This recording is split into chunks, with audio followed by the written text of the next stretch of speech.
여러분 안녕하십니까? 내일 22대 국회 첫 본회의를 앞두고 더불어민주당과 조국혁신당, 개혁신당 등 야권이 MBC 등 공영방송의 지배구조를 개선하는 내용을 담은 방송 3법 개정안을 공동 발의하기로 뜻을 모았습니다. 야당은 윤석열 정부 들어 언론사에 대한 무차별적인 징계와 압수수색 등 언론 탄압이 심각한 수준에 이르렀다고 보고 국정조사와 책임자 탄핵도 추진하기로 했습니다. 여당인 국민의힘은 거대 야당이 방송을 장악하려 한다며 반발했습니다. 오늘 첫 소식 김지인 기자입니다. 작년 11월 더불어민주당 등 야권은 MBC와 KBS, EBS 등 공영방송 3곳의 지배구조를 개선하는 이른바 방송 3법을 통과시켰습니다. 공영방송 사장을 결정하는 이사수를 늘리고 외부에 개방해 공정성을 높인다는 겁니다. 윤석열 대통령은 방송 3법에 대해 거부권을 행사했고 법안은 폐기됐습니다. 22대 국회 개원과 동시에 민주당과 조국혁신당, 개혁신당 등 7개 야당이 함께 방송 3법을 재추진하기로 했습니다. MBC 대주주인 방송문화진흥회 이사진과 KBS 이사진의 임기가 오는 8월 끝나는 만큼 그 전에 신속하게 법안을 통과시키고 즉시 법이 시행되도록 하겠다는 겁니다. 신속하게 재추진하겠습니다. 공영방송은 정치적 외압을 벗어나 오직 국민의 편에서 취재하고 보도해야 합니다. 이들은 공정해야 하는 독립기관들이 윤석열 정부 들어 비판적인 언론 탄압에 앞장섰다고 목소리를 높였습니다. 기형적인 2인 체제로 운영되며 YTN 대주주 교체를 승인한 방송통신위원회를 견제하는 법안을 추진하고 방송통신심의위원회가 이른바 청부 민원을 받아 표적 징계를 남발한 건 아닌지 국정조사도 예고했습니다. 전두환 시대와 비견되는 입틀막 정권입니다. 언론의 질문이 사라진 묻지마 정권입니다. 언론 장악에 앞장선 인사들을 하나도 빠짐없이 모조리 처벌할 수 있기를 바랍니다. 국민의힘은 야당이 방송을 장악해 선전선동에 활용한 나치 괴벨스 전략을 모방하고 있다며 방송 장악법을 저지하겠다고 반발했습니다. 사실상 민노총 언론노조와 결탁한 좌파 정당이 공영방송 사장을 영구적으로 임명할 수밖에 없는 구조가 되는 것입니다. 22대 국회 원구성 법정 시한은 7일까지입니다. 민주당은 법사위원장과 운영위원장 외에도 언론 문제를 다룰 과방위원장도 요구하고 있고 국민의힘도 21대 국회 하반기 수준의 상임위 배분을 요구하며 맞서고 있습니다. MBC 뉴스 김지인입니다. 5인 합의제 기구인 방송통신위원회가 대통령 추천위원 2명으로만 10달 가까이 파행 운영되고 있는 실태 지난주에 전해드렸습니다. 여당은 민주당이 야당 몫의 위원을 추천하지 않고 있어 어쩔 수 없다는 입장인데 최근 1년 새 무슨 일이 있었는지 이용주 기자가 짚어봤습니다. 지난해 3월 30일 최민희 방송통신위원 추천안이 국회 본회의를 통과했습니다. 그러나 표결에 불참했던 여당에선 최 후보자의 자격을 문제 삼았습니다. 추천 1년 전까지 정보통신기술 관련 민간단체인 한국정보산업연합회 부회장을 지낸 게 방통위원으로서 결격 사유란 주장이었습니다. 연합회를 이끌고 회원사들의 이권을 대변한 자를 방통위원회에 임명한다는 것은 절대 불가합니다. 하지만 유권 해석을 의뢰받은 법제처는 어찌된 일인지 답을 내놓지 못했습니다. 결국 7개월 넘게 기다리던 최 후보자는 방통위원 임명을 스스로 포기했습니다. 그런데 최 후보 사퇴 엿새 전 방통위를 2인 체제로 이끌던 이동관 당시 위원장이 국회에 나와 돌출 발언으로 주목을 받았습니다. 국회 추천목 3분이 올라오면 패키지로 처리하는 쪽으로 지금 협상을 하고 있는 걸로 알고 있습니다. 저희 그 지도부 쪽에서 그렇게 얘기를 하고 있는 것으로 알고 저희 지도부라고 있는데. 하면 국민의힘입니까? 네. 여당 추천 몫의 방통위원 후보자가 확정되면 최민희 후보자도 함께 임명하는 걸 추진하고 있다는 얘기입니다. 당초 여권이 내세웠던 최 후보자의 이른바 결격 사유가 임명 지연과는 무관했다는 지적이 나옵니다. 그 어떤 결격 사유를 찾을 수도 없었음에도 불구하고 무려 7개월 동안 임명을 하지 않았던 거 아닙니까? 수적 우위를 만들고자 최민희 후보자를 임명을 안 했던 것이기 때문에 이런 체제에서는 추천에 그 어떤 의미가 있겠는가? 2인 체제의 방통위에서 주요 의결 사항을 처리한 이동관 전 위원장은 방송법 위반과 직권남용 혐의로 공수처에 고발돼 수사가 진행 중입니다. MBC 뉴스 이용주입니다. 최상병 사고 수사 외압 의혹과 관련해 통화한 적 없다는 기존 발언을 뒤집는 기록이 속속 나오고 있습니다. 통화 자체를 부인하던 전현직 국방부 장관도 10여 차례 통화한 것으로 드러났는데요. 이럴 때마다 최상병 사건 관련 통화는 아니었다는 부인이 이어지고 사람들은 진실을 궁금해하는데 이종섭 전 국방장관은 앞으로의 수사와 재판에서도 대통령과의 통화 내용을 밝히지 않겠다는 입장입니다. 조희원 기자가 보도합니다. 최상병 사건 수사 외압 의혹이 불거졌던 지난해 8월 이종섭 당시 국방부 장관과 현 국방부 장관이자 국민의힘 국방위 간사였던 신원식 의원이 이런 말을 주고받습니다. 엄정한 수사에 혹시라도 여당 간사가 전화를 안 하고 하는 것이 아는지 하는 것이 방해될까 안 했습니다. 그거 인정하시죠? 예, 그렇습니다. 한 번도 전화를 한 적이 없습니다. 예. 과실치사 혐의 적용이 무리했다는 주장으로 이어집니다. 안타까지만 최상병은 또 손잡고 들어가는 과정에 거기만 또 푹 꺼져서 사실 강바닥에 우발적인 상황도 있는 거예요. 그런데 MBC가 확보한 통신 기록을 보면 두 사람은 VIP 경로설이 시작된 작년 7월 31일부터 9일간 13차례 통화했습니다. 이 무렵 신 의원은 페이스북에 삼류 저질 정치인의 악습 흉내를 낸다며 박정훈 대령을 맹비난했습니다. 통화 내역이 확인되자 신원식 장관과 이종섭 전 장관 측은 국방 현안을 소통했다며 최상병 건 관련 통화는 없었다고 해명했습니다. 통화한 적 없다고 했다가 통화 기록이 공개되면 최상병 건은 아니었다는 식의 해명이 반복되고 있는 겁니다. 대통령으로부터 전화 받으셨습니까? 통화하셨습니까? 이 건과 관련해서 예. 통화한 게 없습니다. 해병대 수사단 사건 기록이 경찰에 넘어간 직후인 작년 8월 2일 윤석열 대통령과 이 전 장관의 3차례 통화가 확인됐습니다. VIP 경로설이 시작된 작년 7월 31일에는 이 전 장관이 대통령실 전화를 받은 것도 드러났습니다. 02800으로 시작하는 대통령실 전화, 대통령이었습니까? 아니었습니까? 제가 말씀드렸지 않습니까? 통화 여부라든지 통화 내용에 대해서 장관으로서는 밝히는 것이 적절치 않다는 입장이. 이종섭 전 장관은 앞으로 수사와 재판에서도 윤 대통령과 통화 내용을 밝히지 않겠다는 입장이라 이 전 장관의 입을 어떻게 여는지가 향후 공수처 수사의 관건이 될 것으로 보입니다. MBC 뉴스 조희원입니다. 수사 외압 의혹을 놓고 대통령실의 해명도 계속 뒤바뀌고 있습니다. 수사 결과 보고가 없었다 해서 있었다로, 경로는 없었다 해서 야단친 건 있었다로, 통화한 적 없었다 해서 통화는 했지만 이 사건 관련은 아니었다로, 구체적인 증거들이 속속 드러나면서 말이 계속 바뀌고 있지만 그래도 대통령은 법적인 테두리 안에서 움직였다는데 문제가 있다면 그건 참모들 탓이라는 걸까요? 김민찬 기자가 정리했습니다. 지난해 7월 31일 대통령실 수석비서관 회의. 대통령실은 이 회의에서 수사계획서와 언론 브리핑 자료를 대통령에게 보고하지 않았다고 주장했습니다. 7월 30일 월요일 날 수석비서관 회의 있었죠. 이 사건에 대해서 대통령께 보고를 했습니까? 그런 사실 없습니다. 하지만 대통령실 고위 관계자는 MBC와 통화에서 대통령이 수사 결과를 보고받았다고 말했습니다. 참모들이 혐의자가 너무 많아 문제가 있다고 구체적으로 보고했다는 설명까지 덧붙였습니다. 대통령실은 또 이른바 대통령 경로설도 부인해왔습니다. 보고가 없었으니 당연히 경로도 없었다는 논리입니다. 대통령실의 지시에 따라서 어떤 그런 수사를 축소한달지 회유한달지 전혀 사실이 아니라고 지난번 운영위 때도 말씀을 드렸고. 하지만 대통령실 고위 관계자는 경로는 없었지만 야단은 있었다고 했습니다. 국방부 장관이 대통령 야단을 듣고 이첩 자료를 다시 받아왔다고 했고 문제가 있네라는 대통령 표현까지 구체적으로 전했습니다. 대통령실의 임기훈 전 국방비서관은 김계한 해병대 사령관과 지난해 7월 31일 통화한 적이 없었다고 주장해왔습니다. 하지만 통신기록 조회를 통해 두 사람이 당일 2차례 통화한 사실이 확인되기도 했습니다.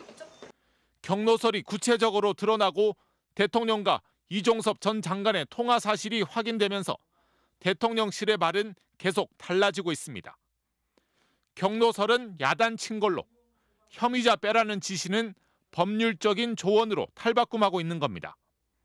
모두 법적인 테두리 안에서 행해진 일이란 걸 강조하면서 앞으로 문제가 된다면 그건 대통령의 조언을 과도하게 받아들인 참모들의 잘못이라고 선을 긋기 위한 걸로 보입니다. MBC 뉴스 김민찬입니다. 이원석 검찰총장이 김건희 여사에 대한 소환 조사가 반드시 필요하다는 생각을 주변에 밝힌 것으로 알려졌습니다. 수사팀이 이달 안에 소환 통보를 할 거란 관측도 나오는데요. 검찰총장과 대통령실의 갈등이 불가피할 것으로 보이는 가운데 검찰은 검찰총장 출신 대통령 부인의 소환 조사를 어떻게 처리할까요? 김상훈 기자입니다. 김건희 여사 소환 필요성을 묻자 법 앞에 성역이 없다고 한 이원석 검찰총장. 비단 이 사건만이 아니라 모든 사건에 있어서 제가 검사들에게 당부하는 것은 우리 법 앞에 예외도 특혜도 성역도 없다. 이 총장이 최근 주변에 김 여사 명품백 수수 의혹 수사와 관련해 반드시 소환이 이뤄져야 한다고 말한 걸로 알려졌습니다. 소환 조사 방침을 분명히 한 겁니다. 지난달 2일 이 총장은 명품백 수사를 철저하고 신속하게 수사하라고 지시했습니다. 검찰 인사가 끝난 지난주에는 수사 전담팀 부장 검사도 불러 보고도 받았습니다. 수사팀은 김 여사에게 샤넬 화장품과 디올백을 줬다는 최재형 목사를 2차례 불러 조사했습니다. 김창준 전 미국 연방 하원 의원을 사후에 국립묘지에 안장할 수 있도록 김 여사 측에 부탁했다는 진술과 대통령실 직원이 이를 확인했다는 통화 녹음 등 증거도 확보했습니다. 저기 김창준 의원님 건으로 서초동으로부터 연락을 받았어요. 예. 이르면 이달 안에 김 여사에 대한 소환 통보가 있을 거라는 관측도 나옵니다. 도이치모터스 주가 조작 수사팀도 지난해 말 김 여사 측에 소환 조사가 필요하다는 입장을 전달했습니다. 검찰 관계자는 김 여사를 여러 번 부를 수 없으니 명품백과 주가 조작 의혹을 한꺼번에 조사할 수 있다고 했습니다. 관건은 대통령실 반응입니다. 최근 인사에서 서울중앙지검 지휘부가 전부 교체되자 대통령실이 이 총장에게 불편한 심기를 드러낸 거라는 해석이 나왔습니다. 김건희 여사를 소환 조사하겠다는 이 총장의 방침이 알려지면서 대통령실과 검찰총장 간의 갈등이 또다시 불거지는 거 아니냐는 전망이 나옵니다. MBC 뉴스 김상훈입니다. 윤석열 대통령이 예정에 없이 직접 나서 매장 가능성이 매우 높고 검증도 거쳤다고 밝힌 140억 배럴의 석유와 가스. 성공 여부는 먼저 시추를 해본 뒤 경제성을 따져봐야 알 수 있는데요. 석유공사가 노르웨이의 시추업체와 계약을 맺고 오는 12월부터 탐사를 시작합니다. 장슬기 기자가 보도합니다. 세계 최대 시추업체 중 하나인 노르웨이 시드릴의 시추선 웨스트 카펠라입니다. 지난 2008년 삼성중공업이 건조했는데 시드릴 측은 오는 12월부터 한국과 시추 계약을 이행한다고 밝혔습니다. 웨스트 카펠라는 11월 중순 말레이시아 라부안에서 부산항으로 들어온 뒤 12월 10일쯤 탐사를 시작할 예정입니다. 지난 4월 계약한 시추선 비용은 대략 578억 원 선입니다. 시추공 하나를 뚫는 데만 1,000억 원이 드는데 비용의 60%가량을 시추선 대여에 투입하는 셈입니다. 웨스트 카펠라는 40일간 동해안에 머물면서 탐사에 나섭니다. 현재 목포심도에 도달하는 것을 30일에서 40일 정도 예상하고 있을 것으로 생각합니다. 우리가 목포심도에 도달하고 나면 정말 석유가 있는지 그리고 지층은 얼마나 좋은지 각종 테스트를 하게 됩니다. 정부가 물리탐사 자료의 분석을 맡긴 심해평가기관 액트지오의 전문가도 내일 우리나라를 찾습니다. 액트지오의 비토르 아브레우 박사는 석유공사와 정부 관계자들을 만난 뒤 공개 회견도 열 것으로 알려졌습니다. 정부가 밝힌 성공 가능성 20%에 대해 일각에서 제기하는 의구심을 불식시키려는 의도로 해석됩니다. MBC 뉴스 장슬기입니다. 윤석열 대통령이 어제 띄운 산유국의 꿈을 두고 정치권에선 오늘도 공방이 이어졌습니다. 야권에서는 다급해 보이는 대통령이 한탕주의에 빠진 것 같다는 지적이 나왔고 대통령 부부와 가까운 역술인 천공의 그림자가 보인다는 우려도 제기됐습니다. 국민의힘에선 정부가 금방 들통날 거짓말을 하겠느냐, 국제사회에서 우리의 위상이 크게 강화될 것이라는 등 대통령 엄호 발언들이 나왔습니다. 신수아 기자입니다. 윤석열 대통령이 경북 포항 앞바다에 석유와 가스가 매장돼 있을 수 있다는 탐사 결과를 직접 발표한 데 대해 야권은 정치쇼라며 공세를 이어갔습니다. 그러면서 한 명의 이름을 언급했습니다. 중대한 발표에 또 천공의 그림자가 보인다라고 여기저기서 말들이 많이 나오고 있습니다. 우연의 일치이기를 바랄 뿐입니다.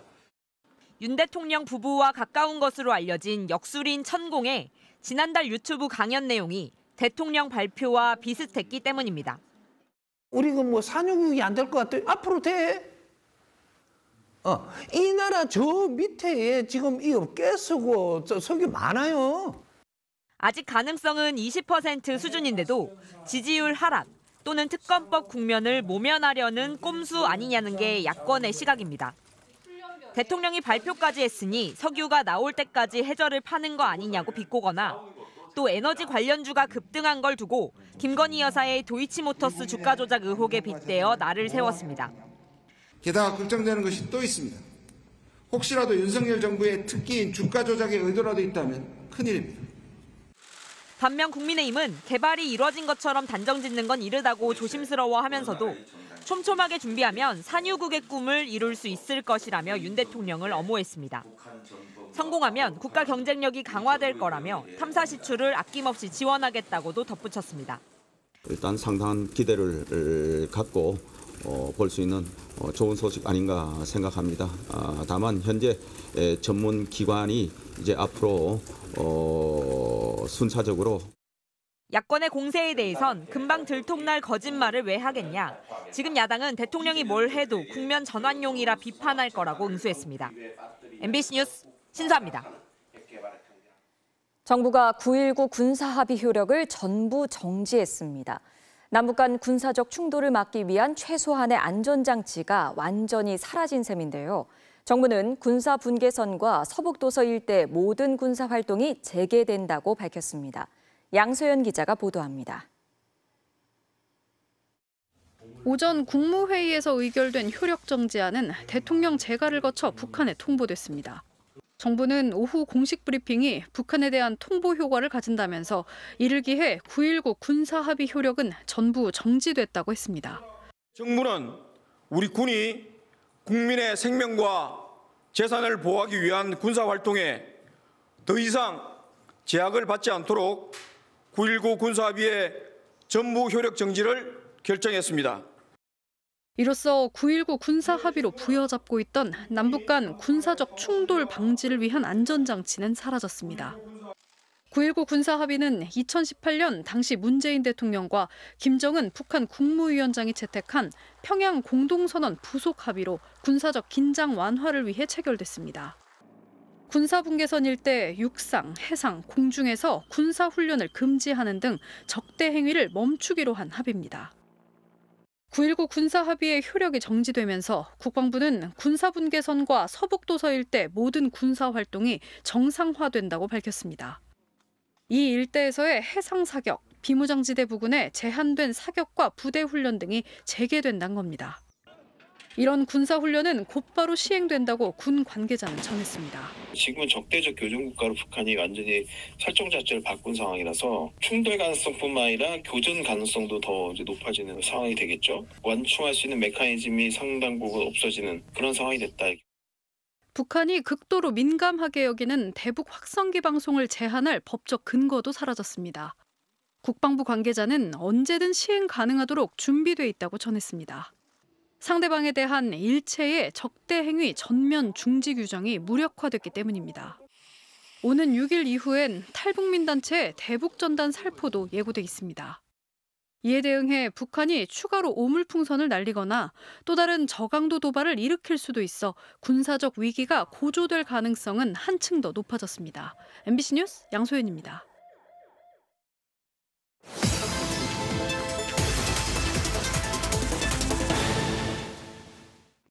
바로간다 사회팀 정한솔 기자입니다. 이곳은 북한과 불과 3km밖에 떨어지지 않은 경기 파주시 탄현면입니다. 제 바로 뒤에는 임진강도 보이는데요. 북한의 오물풍선 살포에 정부가 9.19 군사합의 효력 정지로 맞대응하면서 긴장감이 높아지고 있습니다. 접경 지역 주민들은 어떤 상황인지 지금 바로 가보겠습니다.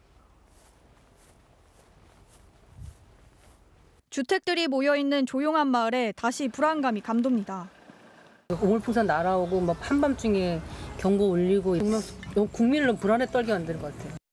대북 확성기 방송을 다시 시작할 경우 접경지 긴장감은 더 커질 수밖에 없습니다. 그렇게 되면 이제 여기에 또 이제 골치 아프죠. 이제 대남 방송을 더 그럴 텐데 외부에서 온 사람들이 아주 그냥 무서워서 못 산다 그랬어요. 당장 생계에 미칠 영향도 무시할 수 없습니다. 작은 찻집 주인은 손님 발길이 끊어질까 걱정입니다. 더군다나 이제 영업지잖아. 손님들이 와주셔야 되는데 그럴 때마다 지역에서는 좀 불안 초조하지. 민간인 통제선 안에서 농사를 짓는 주민들은 출입이 금지될까 노심초사합니다. 거기 안에 있는 뭐 사과 농장이나 벼 농장 다양한 그 농산물들을 망치게 되는 게 제일 큰 문제고요. 군사분계선과 맞닿은 경기 연천군에선 10년 전 실제로 북한군 총격 사건이 벌어졌습니다. 동네 토박이인 최병남 씨는 그때의 기억을 잊을 수 없습니다. 한 5시쯤 됐나? 근데 거기서 뭐가 떨어지더니 벌쩍하더라고. 그래서 이제 불꽃놀이 하는 것처럼. 그 후에도 북한 목함지뢰 공격에 우리 군이 대북 확성기 방송으로 맞대응하면서 북한 포격 도발이 벌어져 접경 지역에서 2,000명이 대피했습니다. 주민들이 먹고 자던 대피소 옆에는 이렇게 큰 총알이 떨어지기도 했는데요. 당시 총격전의 흔적이 아직도 고스란히 남아 있습니다. 주민들은 불안 속에 만일의 상황에 대비하고 있습니다. 이제는 거의 만성화돼가지고 거의 포기 상태로 지금 말하자면 그냥 멍하게 지내는 거예요. 우리도 뭐 올해도 그 피난 이동 답사 그 훈련 같은 거 다 했어요. 걸어가는 거지 도보로 산길로 해서. 군사훈련이 다시 시작될 가능성이 높아지면서 백령도와 연평도 등 서북도서 지역 주민들도 상황을 주시하고 있습니다. 바로 간다 정한솔입니다. 최태원 SK그룹 회장과 노소영 아트센터 나비관장의 이혼 소송은 1조 원대 재산 분할 외에도 노태우 전 대통령의 자금 300억 원이 드러나며 주목받고 있습니다. 이 300억 원의 출처는 확인되지 않았고 국회에서는 새롭게 드러난 비자금을 몰수하자는 법안까지 발의되기도 했습니다. 윤상문 기자가 보도합니다. 최태원 SK그룹 회장과 노소영 아트센터 나비관장의 이혼 소송에서 1990년대 정경유착이 드러났습니다. 먼저 1991년경 노태우 전 대통령이 최종현 SK 선대 회장에게 300억 원을 지원했습니다. 재판부는 노 전 대통령의 무형적 기여도 상당했다고 봤습니다. SK그룹이 출처가 불분명한 돈으로 태평양 증권을 인수하면서도 세무조사나 검찰 수사가 없었다는 것을 지적했습니다. SK그룹의 이동통신 사업 진출에 대한 판단도 마찬가지였습니다. 1990년대 초 이동통신 사업권 이야기가 나오기도 전에 최태원 회장은 청와대에서 무선통신 시연을 했습니다. 재판부는 대통령 사위가 아니면 얻기 힘든 기회라고 설명했습니다. 또 노태우 정부는 전기통신사업법 개정안을 발의하며 4대 그룹의 참여를 제한했고 결과적으로 한국이동통신을 인수한 SK그룹은 이후 큰 성공을 거뒀습니다. 재판부는 노 전 대통령이 해외 순방 때마다 최종현 선대 회장과 동행해 글로벌 인맥을 키워줬다고 판단했습니다. 결국 300억 원의 자금을 비롯한 대통령의 유무형 기여가 30여 년 만에 1조 3천억 원대 재산 분할로 돌아온 겁니다. 하지만 법원은 300억 원이 어떻게 조성됐는지 따지지 않았습니다. 기업들로부터 뜯어낸 불법 자금이라고 하더라도 시효가 끝난 데다 해당 당사자도 사망해 환수나 추징이 불가능한 상황입니다. 진보당은 불법 비자금을 몰수할 수 있는 법안을 내겠다고 했습니다.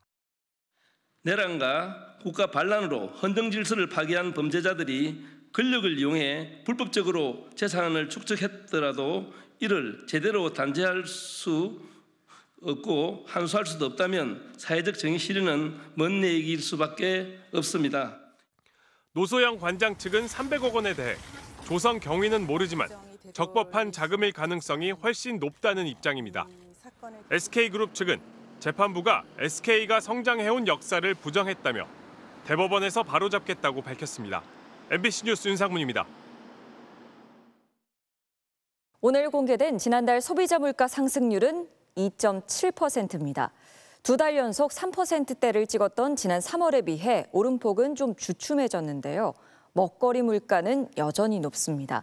사과는 80%, 뱃값은 126% 올라 역대 최고 상승률을 보였습니다. 정혜인 기자가 취재했습니다. 서울의 한 대형마트 과일 코너. 가격 부담 탓인지 오래 머무는 사람들이 없습니다. 아이가 있어서 과일을 먹어야 되는데 정말 들었다 놨다 몇 번을 해서 망설이다가 5개들이 사과 한 봉지 값은 18,000원 정도. 한 개에 3,000원이 넘습니다. 배값은 더 비쌉니다. 2개짜리 한 묶음에 19,000원, 개당 10,000원에 육박합니다. 예전에는 진짜 10만 원어치 하면 굉장히 가득했는데 요즘은 10만 원 해봐야 몇 개 되질 않아요. 정말로 그 정도. 정부가 발표한 지난 5월 소비자 물가는 1년 전보다 2.7% 올랐습니다. 2달 연속 2%대로 3%대를 찍은 지난 2월, 3월에 비해 조금 떨어졌지만 체감 물가는 여전히 높습니다. 농산물 가격이 1년 전보다 20% 가까이 올랐는데 특히 사과가 80%, 배는 126% 폭등했습니다. 지난해 작황이 부진했기 때문인데 배 값은 1975년 통계 작성 이래 최대 폭으로 올랐습니다. 정부는 해외에서 들여오는 바나나 등 수입과일 28종에 대해 할당 관세를 낮추는 걸 하반기까지 연장하기로 했습니다. 또 최근 가격이 급등한 오렌지와 커피 농축액 등 식품 원료 7종에도 할당 관세를 적용하기로 했습니다. 업계에서도 원가 절감 노력 등을 통해 인상 요인을 최대한 흡수하여 물가 안정에 적극 나서주시길 당부드립니다.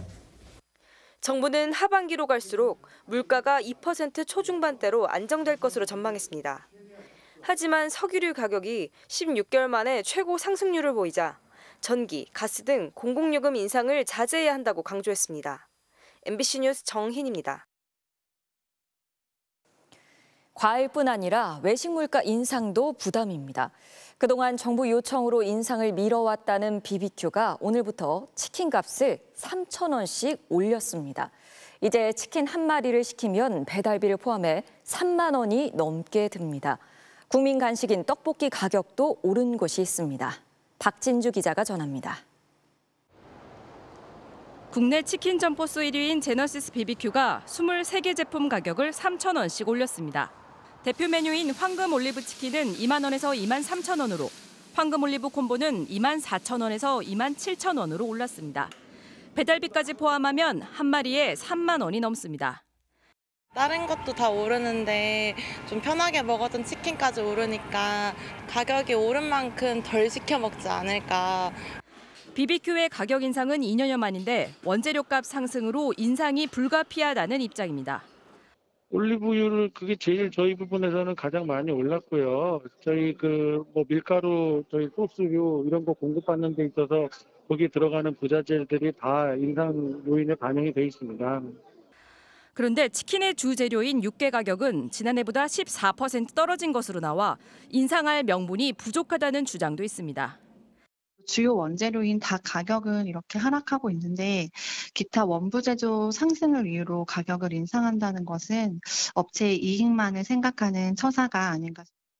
대표 간식인 떡볶이 등 분식값도 올랐습니다. 신전 떡볶이는 이달 들어 1인분 가격을 3,500원에서 4,000원으로 14% 인상했습니다.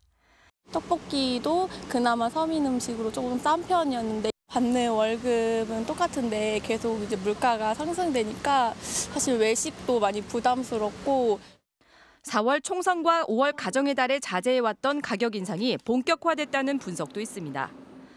가정의 달에 가격을 올리면 비난을 받을까 봐 5월 달에 이제 자제를 하다 보니까 6월에 이렇게 가격 인상이 막 우후죽순으로. 오는 11일엔 정부와 낙농가들이 원유 가격을 정하는 협상을 합니다. 결과에 따라 우유가 들어가는 빵과 아이스크림 값이 오를 수 있다는 전망이 나옵니다. MBC 뉴스 박진주입니다. 현직 변호사가 수도권에서 빌라 50여 채를 사들인 뒤 보증금을 돌려주지 않고 있다는 소식 어제 MBC가 단독으로 전해드렸는데요. 오늘 이어서 전해드립니다. 해당 변호사는 일부 세입자들의 연락을 차단한 채 책임을 회피해온 것으로 드러났습니다. 남효정 기자가 단독 보도합니다. 20세대 가운데 전세 계약이 끝난 6세대 모두 보증금을 돌려받지 못한 변호사 조 씨 소유의 다세대 주택. 세입자 김모 씨는 전세 만기가 다가오자 연장 의사가 없음을 밝히기 위해 집주인 조 씨에게 연락을 했습니다.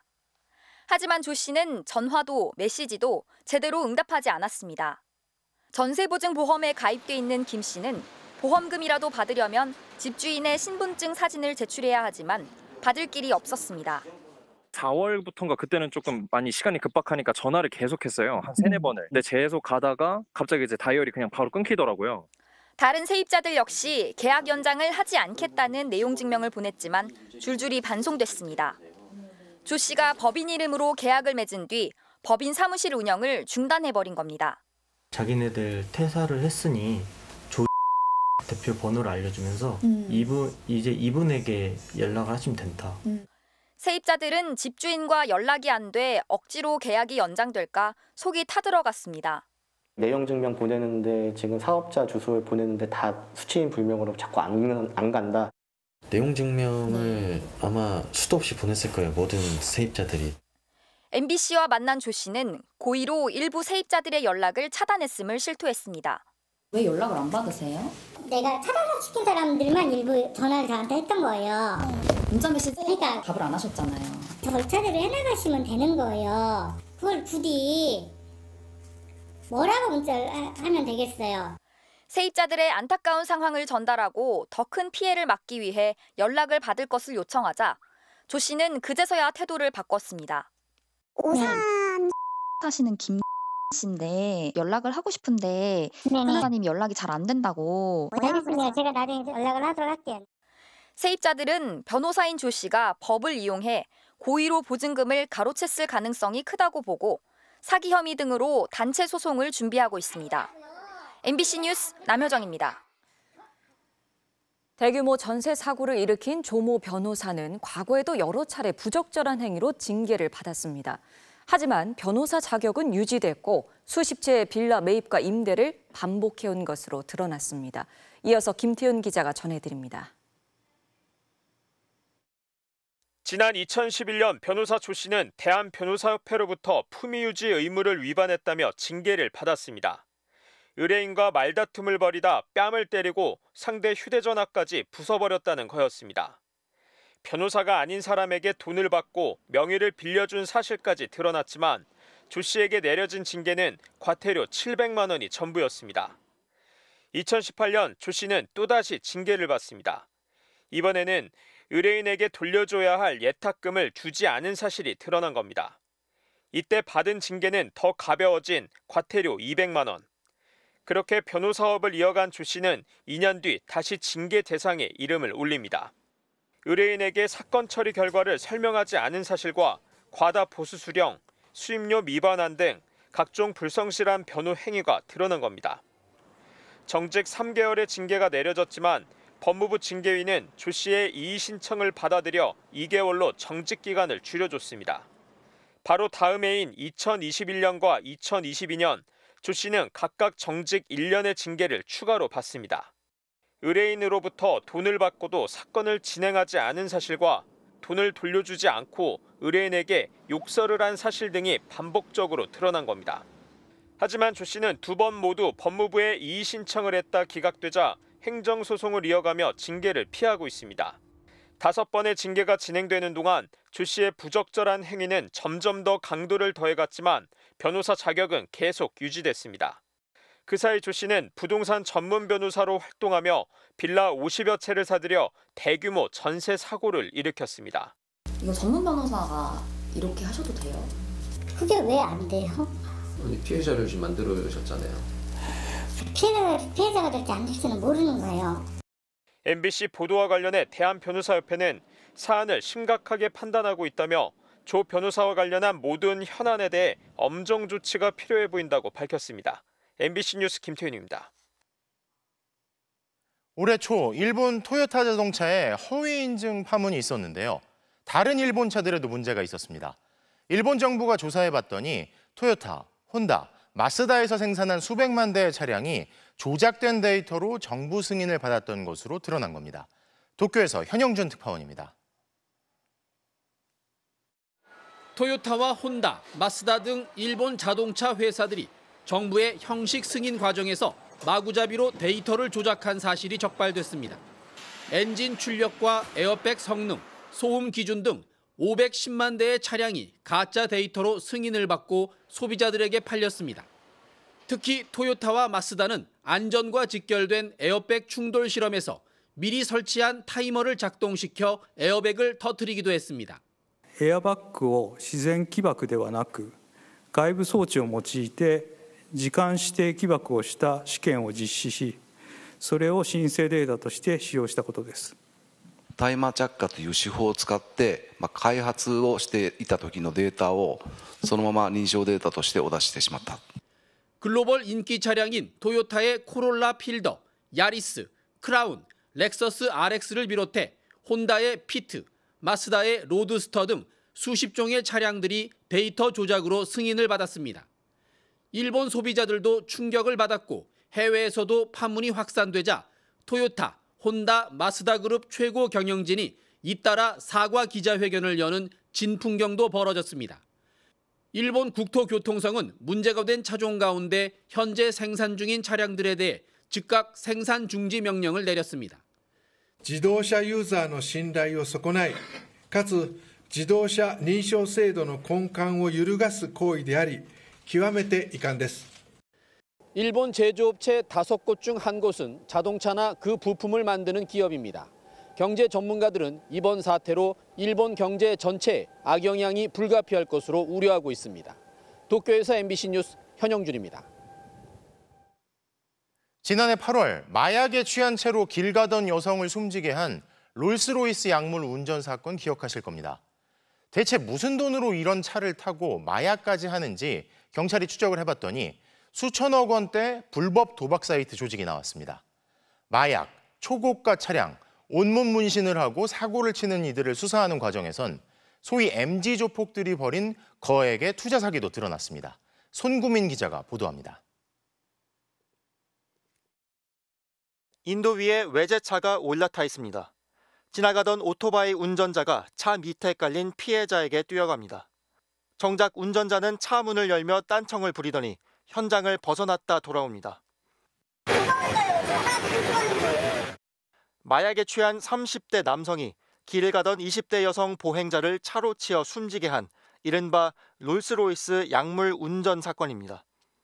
한 달 뒤쯤엔 필로폰에 취한 30대 홍모 씨가 고가의 외제차를 타고 차를 빼라며 다른 운전자를 흉기로 위협하는 일도 벌어졌습니다.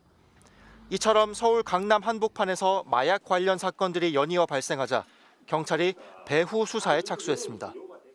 온몸에 이제 문신을 하고 일정한 직업도 쓰면서 고가의 외제차를 타는 이러한 사람들이 결국 어디서 돈을 벌었을까 이런 부분에 대해 수사에 착수했고 수사 결과 롤스로이스 운전자 신 씨는 SNS에서 불법 도박 사이트 회원을 모집하는 총판 역할을 하면서 수억 원을 벌어들인 것으로 드러났습니다.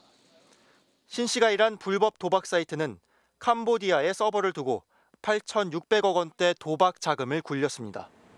람보르기니 운전자 홍 씨는 이 도박 사이트 고객으로 도박 사이트 국내 총책으로부터 도박 자금을 받은 것으로 나타났습니다.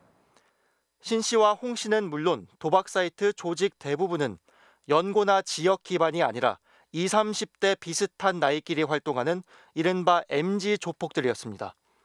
이들은 도박 사이트에서 벌어들인 돈을 외제차와 마약 구입, 유흥비 등으로 쓴 것으로 드러났습니다. 경찰은 도박 사이트 총책을 구속하는 등 61명을 검거했습니다. 또 이 외제차 운전자들과 지인들을 추가 수사하는 과정에서 MG 조폭들이 불법 투자 리딩방을 운영하면서 21억 원대 투자 사기를 벌인 것도 적발해 38명을 검거했습니다. 경찰은 마약 유통 혐의도 추가로 포착해 수사를 확대하고 있습니다. MBC 뉴스 손구민입니다.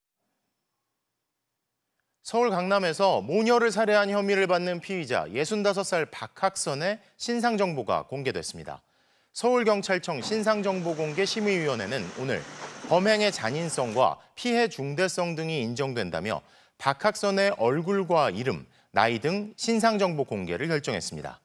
박학선은 지난달 30일 저녁 서울 강남구 대치동의 한 오피스텔에서 모녀 관계인 60대와 30대 여성 2명을 숨지게 한 혐의를 받고 있습니다. 낯뜨거운 홍보 문구가 적힌 전단지를 오토바이 타고 다니면서 지나가는 사람 얼굴 쪽에 던지고 초등학교 주변에까지 뿌리고, 이렇게 서울 강남 일대에서 거리에 불법 홍보물을 뿌린 유흥업소 종업원들이 붙잡혔는데요. 경찰이 살포자는 물론 업주와 전단지 제작자까지 싹 다 잡아들였습니다. 조건희 기자가 취재했습니다. 오토바이를 탄 남성 둘이 불법 전단지 수십 장을 바닥에 뿌리고는 순식간에 골목길을 빠져나갑니다. 다른 날에도 능숙한 손짓으로 전단지 뭉치를 날립니다. 20장씩 막 갖다 삐라 뿌리듯이 그냥 이렇게. 그러니까 완전히 사람이 지나가면 여자분들이 지나가도 얼굴에다 막. 전단지엔 선정적인 문구가 가득했는데 모두 서울 강남의 한 신종 유흥업소를 홍보하는 내용이었습니다. 어린 학생들이 보면 아주 낯뜨거운 그런 장면이죠. 겨울에 눈을 치우듯이 그런 심정으로 치우는 거죠, 그냥. 또 뿌려졌구나, 또 치우고. 전단지를 뿌린 건 해당 업소의 종업원들이었습니다. 이들은 2인 1조로 주로 저녁 시간대 강남구와 서초구 일대 대로변과 식당이 밀집한 골목, 심지어 초등학교 주변까지 돌며 불법 전단지를 무더기로 살포한 혐의를 받고 있습니다. 유흥업소 전단지들을 뿌리고 다니니까 아무래도 이쪽 편에 나올 때는 어른들만 나오게 되고 아이들은 못 나오게 시켰죠. 경찰은 청소년보호법 위반 혐의로 종업원 4명을 검거하고 이들을 고용한 유흥업소 업주와 전단지를 제작한 인쇄소 업주에 대해선 각각 풍속영업규제법 위반과 5개 광고물법 위반 혐의로 입건했습니다. 그동안 불법 전단지에 대해선 구청 등과 꾸준히 단속했지만 단순 살포자 검거만으론 그때뿐이어서 이번엔 관련자들을 일망타진하게 됐다는 게 경찰의 설명입니다. 또 오는 30일까지 강남 일대 이외 다른 지역에서도 불법 전단지 살포에 관한 집중 단속을 이어갈 계획이라고 밝혔습니다. MBC 뉴스 조건입니다. 한 대학교 여자 화장실에서 불법 촬영을 한 남성이 경찰에 붙잡혔습니다. 알고 보니 같은 학교 재학생이었는데요. 이 학교에선 지난해에도 비슷한 사건이 있었지만 범인은 잡히지 않았는데 학생들이 불안해하고 있습니다. 윤소영 기자가 단독 취재했습니다. 대전의 한 대학교 공대 건물입니다. 지난 4월 16일 밤 한 남성이 이곳 3층 여자 화장실에 몰래 숨어들어 불법 촬영을 하다가 달아났습니다. 휴대전화로 화장실 옆 칸을 몰래 촬영했는데 피해 여학생에게 들킨 겁니다. 술집이나 이런 게 많아서 학생들이 많이 다니면서 보통 많이 쓰고. 처음에는 외부인 소행으로 봤는데 경찰이 범인을 잡고 보니 이 학교에 다니는 남학생이었습니다. 그런데 지난해에도 똑같은 건물 안에서 불법 촬영 범죄가 일어났던 것으로 확인됐습니다. 지난해 7월에도 다른 여자 화장실에서 비슷한 범죄가 발생했는데 당시 화장실 주변에는 CCTV가 설치돼 있지 않아 도망간 범인을 아직 잡지 못했습니다. 대학 측은 이 사건 이후 일부 CCTV를 재배치까지 했지만 불법 촬영을 막지는 못했습니다. 학생들은 여전히 화장실 주변에 CCTV 사각지대가 많다며 불안해하고 있습니다. 다들 이제 그럴 줄 알았다라는 식으로 아무래도 이게 처음 있는 일이 아니라서 학교에서 성평등 교육을 하긴 하는데 대학 측은 범행을 저지른 학생은 재판 결과에 따라 재적 여부를 결정하고 조만간 불법 카메라 탐지 장비까지 설치하겠다고 밝혔습니다. 경찰은 이번에 검거된 피의자가 지난해 사건과 동일 범인 가능성을 열어두고 추가 범행 여부를 조사하고 있습니다. MBC 뉴스 윤소영입니다. 한 경찰이 유명 트로트 가수의 개인정보를 무단으로 빼내 집까지 찾아간 사실이 드러났습니다. 수사 부서에서 일하면서 개인정보에 접근할 수 있다는 점을 악용한 건데요. 뒤늦게 이 사실을 알게 된 경찰은 해당 경찰을 형사 입건하고 징계 절차에 착수했습니다. 김성국 기자가 단독 취재했습니다. 충남경찰청의 수사부서에서 일하는 30대 여성 경찰관. 이 경찰은 지난 4월 서울에 있는 한 유명 트로트 가수의 집에 찾아갔습니다. 그런데 이 가수의 집 주소는 경찰 내부망을 통해 알아낸 것으로 드러났습니다. 수사에 필요한 경우 경찰은 집 주소와 운전면허증 등이 포함된 개인정보를 열람할 수 있습니다. 개인정보를 확인한 뒤는 상급 경찰관의 승인을 얻어야 하는데 경찰은 이 과정에서 해당 경찰이 사적인 목적으로 개인 정보를 조회했다는 사실을 뒤늦게 파악했습니다. 충남경찰청은 해당 경찰관을 직위 해제하고 징계 절차에 들어갔습니다. 지난 2014년 한 경찰이 경찰 전산망을 통해 채무자의 개인정보를 조회했다가 징역형을 선고받는 등 경찰의 개인정보 무단 도용은 끊이지 않고 있습니다. 지금같이 이제 개인정보가 더 중요해지고 그다음에 이제 그 스토킹 행위를 더 강력하게 처벌하고 있는 현 시점에 비추어서는 형량이 더욱 무겁게 평가될 수 있다고도 생각됩니다. 경찰은 감찰에 나서는 한편 해당 경찰을 개인정보보호법 위반 혐의로 입건했습니다. MBC 뉴스 김성국입니다. 감사원이 문재인 정부 당시 홍남기 경제부총리가 우리나라 빚이 크게 부담스럽지 않은 것처럼 수치를 축소하고 왜곡했다는 감사 결과를 발표했습니다. 세 자릿수로 예상되는 국가 채무 전망치 수치를 억지로 두 자릿수로 줄였다는 건데 이에 대해 홍 전 부총리는 당시 여건을 고려해 최적의 판단을 하려고 노력했다고 해명했습니다. 조재영 기자입니다. 2020년 당시 문재인 정부는 장기 경제 전망을 발표하면서 GDP 대비 국가 채무 비율이 43.5%에서 향후 40년간 2배 오르는데 100%를 넘진 않고 2060년엔 81.1%가 될 거라 예측했습니다. 우리나라의 국내 총생산에 비해 나라의 빚이 지나치게 크진 않을 거라는 얘기입니다. 당시 야당이던 국민의힘은 정부 전망치가 이상하게 낮다는 의문을 제기했습니다. 기재부는 희한하게 아주 마술을 부립니다. 2045년에 99점 몇 프로 가다가 그다음에 딱 꺾여서 100은 절대 안 가요. 홍남기 당시 경제부총리 겸 기획재정부 장관은 계산법의 차이라고 설명했습니다. 정부는 정지출 증가율이 경상성장률을 갈 것이라고 하는 전제를 한 거고요. 윤석열 정부 들어 감사에 착수한 감사원은 계산법 자체가 문제였다고 밝혔습니다. 당초 기재부는 153.0%와 129.6%, 세 자릿수, 즉 국가 채무가 국내 총생산을 넘어설 거라는 전망치를 보고했는데 홍 전 부총리가 국민이 불안해한다며 두 자릿수로 낮추라고 지시했다는 겁니다. 실무진의 반대에도 불구하고 계산 방법을 바꿔 결국 두 자릿수 결과를 만들었다는 게 감사원 설명입니다. 장기 재정 전망의 객관성, 투명성 및 정부의 신뢰를 훼손했을 뿐 아니라 국가공무원법 제56조에 위배된 다만 감사원은 홍 전 부총리의 비위 행위가 수사 의뢰할 정도까지는 아니라고 판단했습니다.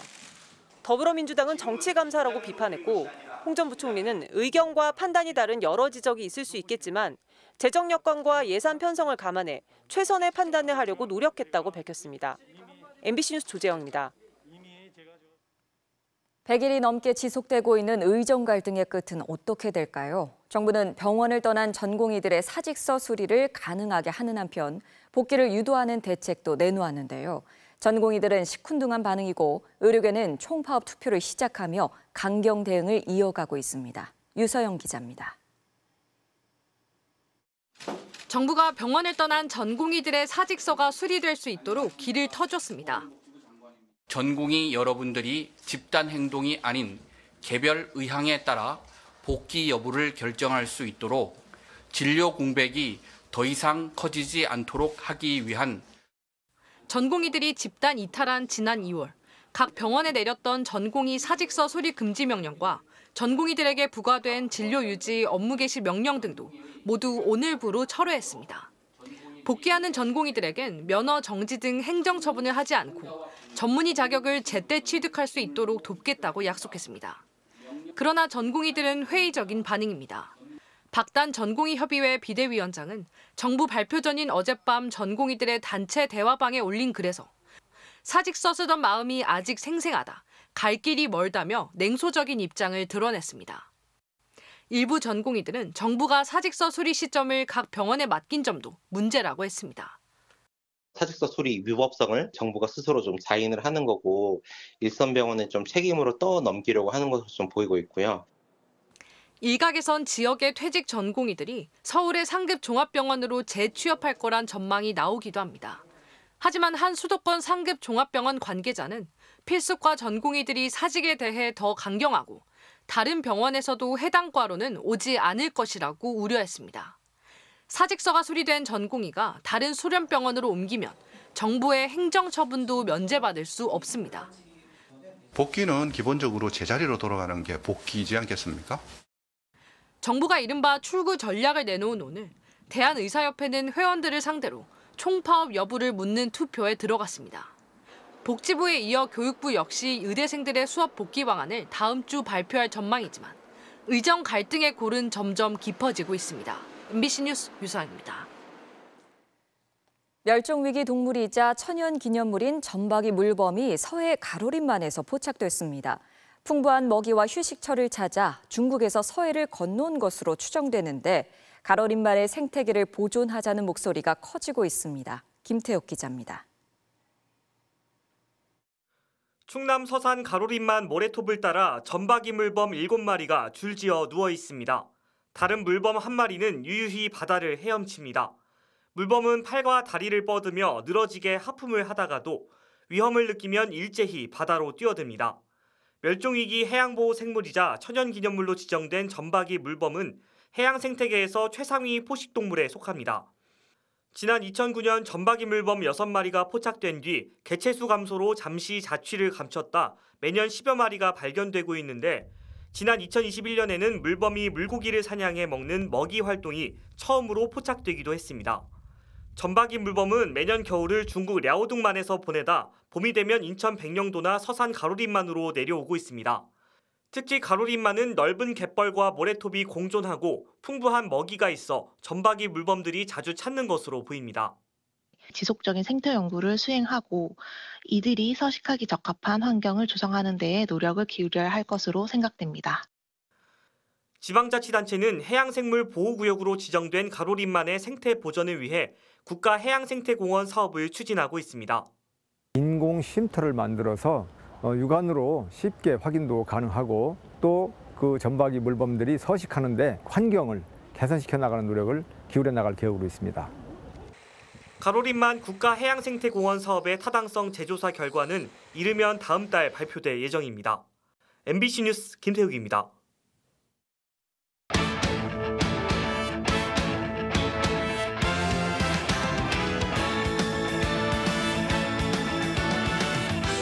화요일 밤 스포츠 뉴스입니다. 한화의 김경문 감독이 6년 만에 KBO 리그 복귀전에 나섰습니다. 팬들의 기대 속에 김경문 감독은 공격적인 야구를 펼치겠다고 선언했습니다. 박재훈 기자입니다. 김경문 감독이 팬들 사이로 수원 구장에 들어섭니다. 오늘 첫 경기 데뷔전 잘하겠습니다. 네, 고맙습니다. 첫 경기를 함께할 선수들과 인사를 나눈 김경문 감독은 훈련 장면을 바라보며 생각에 잠기기도 했습니다. 너무 지금 가슴이 좀 벅차기도 해요. 바깥에서 보는 것보다 한화에 좋은 잠재력 있는 우리 유망주들이 많다. 그래서 굉장히 기뻤습니다. 최고령 사령탑으로 6년 만에 현장에 복귀한 김 감독에 대해 팬들의 생각도 다양했습니다. 신인들을 잘 키우는 걸로 유명을 해서 이제 빛을 못 봤던 선수들이 이번에는 조금 빛을 볼 수 있는 기회가 많지 않을까라는 게. 저희 나이 또래 선수들이 되게 많거든요. 근데 저희도 교수님이랑 소통하기 굉장히 어려운 것처럼 이제 좀 어르신이다 보니까 이제 선수들이 대하기 많이 어렵지 않을까. 김 감독은 스피드를 활용한 공격적인 야구로 집요하게 승부하겠다고 다짐했습니다. 우리도 상대팀한테 괴롭힘을 당하면은 상대를 좀 괴롭혀야 되는데 저희 야구는 공격 야구죠. 신인 황준서가 김경문 감독 데뷔 전에 선발 중책을 맡은 가운데 유로결이 1번, 하주석이 3번 타자로 배치된 타순을 들고 새로운 시험에 나서고 있습니다. MBC 뉴스 박재욱입니다. 모레 싱가포르와 월드컵 2차 예선을 벌이는 축구 대표팀이 현지에서 첫 훈련을 가졌는데요. 서너 배 가격의 안표까지 성행할 정도로 이번 경기를 향한 관심이 뜨겁다고 하네요. 이강인까지 합류하면서 현지에서 첫 훈련에 나선 대표팀. 무덥고 습한 날씨에 빨리 적응하는 것도 과제로 떠올랐는데요. 생각보다는 괜찮은 것 같아요. 그래도 한 번 또 태국에서 한번 해봤으니까. 성인 대표팀에 처음 발탁된 젊은 선수들도 기대와 설렘 속에 처음 손발을 맞췄습니다.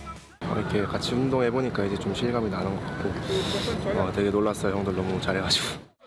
싱가포르 입국 때부터 팬들의 뜨거운 환영을 받았던 대표팀. 5만 장의 티켓이 일찌감치 매진되면서 서너 배 가격의 안표가 성행한다는 현지 보도도 나왔는데요. 싱가포르 축구협회가 위조 티켓에 주의하라고 당부하고 나설 정도입니다. 3차 예선 상위 시드 배정을 위해선 반드시 승리가 필요한 싱가포르전. 5천여 명의 교민들도 열띤 응원으로 힘을 보탤 계획이라고 하네요. 프로농구에서 역대급 트레이드가 성사됐습니다. LG가 핵심 선수였던 이재도와 이관희를 손호의 전성현, DB 두경민과 각각 맞바꾸면서 대대적인 팀 개편에 들어갔습니다. 손장훈 기자입니다. LG는 오늘 하루에만 2개의 빅딜을 발표해 잠잠했던 이적 시장을 뒤 흔들었습니다. 지난 시즌 경기당 평균 20.3점을 압착한 주축 이재도와 이관희를 리그 MVP 출신 가드 DB 두경민, 국내 최고 슈터 소노 전성현과 각각 맞바꿨습니다. 4명 모두 국가대표 출신으로 선수들의 몸값을 감안했을 때 리그 역사에 손꼽힐 만한 역대급 트레이드입니다. 1, 2번에서 조금 더 득점을 바라는 상황에서 그런 카드도 좀 맞았던 것 같고 수건을 푸는 게 제 역사를 만드는 게 제 숙제인 것 같고 그러기 위해서 좀 변화를 준 거고 선수들은 아쉬운 마음과 함께 새로운 도전을 반겼습니다. 네, 사실 제가 먼저 요청을 한 거라서 팬분들께 좀 미안하고 죄송한 마음이 좀 큰 것 같아요. LG 팬분들에게 좀 환영받을 수 있는 선수가 됐으면 좋겠어요. SNS에 몰래카메라인가라는 반응을 보인 이관희는 솔직한 속내를 드러내기도 했습니다. 감독님께서 제가 마음에 들고 좋아하셨다면 트레이드를 안 했겠죠. 서로 맞추는 데 있어서 조금 어려웠던 거는 사실이고 이제 더 이상 LG에 대한 생각 별로 이제 하고 싶지는 않아요. 무조건 LG보다는 높은 순위에 있을 거라고 자신합니다. 지난 시즌 정규리그 2위라는 성적표를 들고도 우승을 위해 주전급 선수 4명을 떠나보낸 LG. 모험 같은 승부수가 통할지 오는 24일부터 새 시즌 준비에 돌입합니다. MBC 뉴스 손장훈입니다. 테니스 세계 1위 조코비치가 2경기 연속 4시간이 넘는 혈투 끝에 프랑스 오픈 8강에 올랐습니다. 메이저 대회 통산 최다승 기록을 수립했습니다. 화요일 밤 스포츠 뉴스였습니다.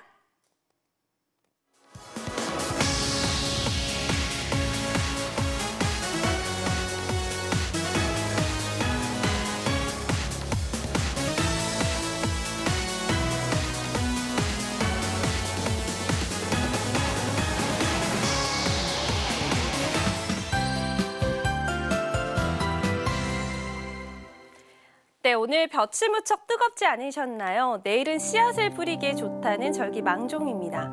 지금 이 영상은 경기도 안성인데 파란 하늘 아래 드넓은 호밀밭이 펼쳐져 있습니다. 호밀이 따가운 여름 햇볕을 받으며 어느덧 누렇게 익어가는 모습인데요. 호밀이 익기에는 괜찮은 날씨인데 내일은 오늘보다 더 더워질 전망입니다. 특히 지금 지도에 짙은 붉은색으로 나타나는 지역들은 한여름 더위가 예상됩니다. 서울은 처음으로 30도를 넘어서 올 들어 가장 더울 것으로 보입니다. 서울의 낮 최고 기온이 31도, 고양 32도까지 오르겠고요. 완주와 긴천도 30도를 웃돌겠습니다. 동풍이 산맥을 넘어서면서 주로 내륙 지방에 열기가 쌓이겠고요. 속초를 비롯한 해안가는 비교적 선선하겠습니다. 내일도 전국의 하늘이 대체로 맑겠습니다. 오후부터는 강원 내륙과 충북, 남부 내륙 곳곳에 소나기가 내리겠습니다. 아침 최저 기온은 서울이 18도 등으로 오늘보다 높겠습니다. 낮 최고 기온은 서울이 31도, 춘천과 대전 30도까지 오르겠고 부산은 25도를 보이겠습니다. 일요일에는 전국 대부분 지방에 비가 내릴 전망입니다. 날씨였습니다. 화요일 뉴스데스크 오늘 순서 여기서 마치겠습니다. 시청해주신 여러분 고맙습니다.